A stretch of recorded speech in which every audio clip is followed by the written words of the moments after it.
Hello दोस्त, नमस्ते, प्रणाम। मैं हूँ बंदना। मेरे यूट्यूब चैनल पे आप सभी का स्वागत है। दोस्तों, आज हम सुनाने जा रहे हैं नाच गीत। कैसा लगेगा कमेंट बॉक्स में ज़रूर बताना।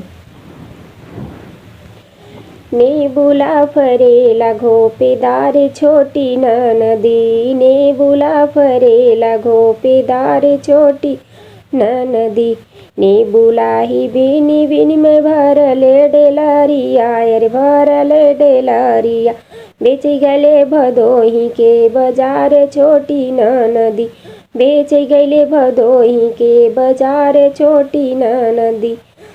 नेबुला के दाम पूछी रहिया बटोहिया, अरे रहिया बटोहिया, दामवा लगावे दिलदार छोटी नदी, दामवा लगावे दिलदार छोटी नदी।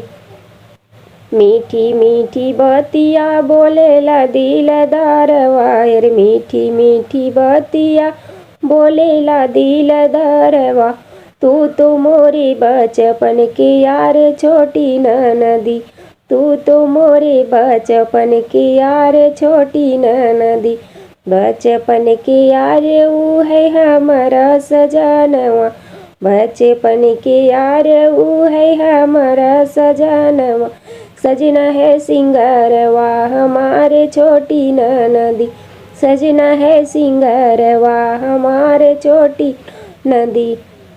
नेबुला फरेला घोपेदार छोटी नदी, नेबुला फरेला घोपेदार छोटी नदी।